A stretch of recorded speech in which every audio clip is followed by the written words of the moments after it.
जय बाबा नीम करौली महाराज की।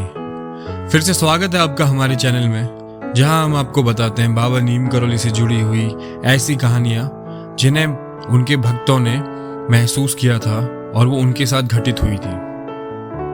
तो आज एक ऐसी ही कहानी मैं आपको सुनाने जा रहा हूं। क्या मृत्यु के बाद भी आत्मा की यात्रा जारी रहती है? क्या हम अपने प्रियजनों से मिल सकते हैं? आज की कहानी में हम जानेंगे एक साधक की अद्भुत यात्रा और कैसे बाबा नीम करौली महाराज जी ने उसे शाश्वत शांति का संदेश दिया। 1968 की बात है। एक युवा साधक जिसने अमेरिका से योग का अभ्यास करना शुरू किया था, मुझसे मिलने न्यू हैम्पशायर आया था। वह हर हफ्ते मेरे पास आता और मैंने उसे भारत में सीखी हुई योग की सभी शिक्षाएं दी। वह बहुत तेजी से हर बात को आत्मसात करता रहता था, मानो उसमें गहरी आध्यात्मिकता की प्यास हो। मैंने सोचा कि उसे और गहरे साधना के लिए हरिदास जी के पास भेजूं, पर उसने अपने मार्ग के रूप में एरिज़ोना की एक गुफा को चुना।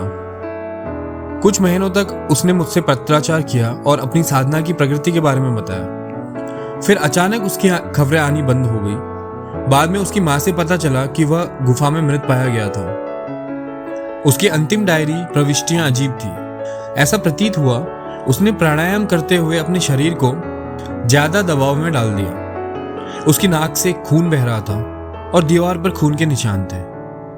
उसकी डायरी में लिखे अंतिम शब्द कुछ इस प्रकार थे: रामना महर्षि और मेरे गुरु मेरी महासमाधि की दिशा में मेरा मार्गदर्शन कर रहे हैं। कोई चिंता नहीं है, मैं अनंत आनंद में हूं और अंदर से तुम्हारा मार्गदर्शन करूंगा। मेरे लिए साधना अब समाप्त हो चुकी है, मैं यीशु के साथ रहूंगा।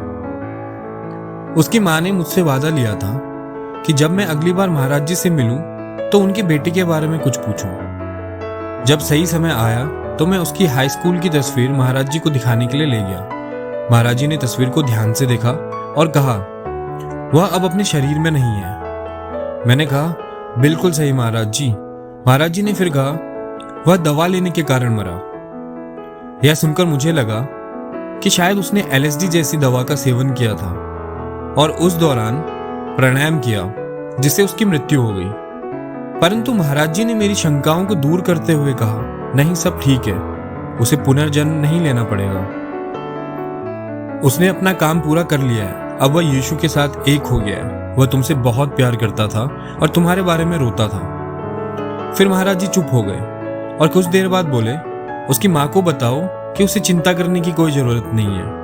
वह यीशु के साथ है और उसकी देखभाल कर रहा है। उसने अपना कार्य पूर्ण कर लिया है। यह सुनकर मेरे मन में गहरी शांति आई और मुझे यह एहसास हुआ कि किसी खास परिस्थितियों में LSD जैसी दवाई भी आत्मा को ईश्वर की ओर वापस ले जाने का माध्यम बन सकती है। महाराज जी ने यह प्रमाणित कर दिया था कि हर आत्मा का मार्ग अलग हो सकता है, लेकिन अंततः सबका उद्देश्य एक ही है, ईश्वर से मिलन।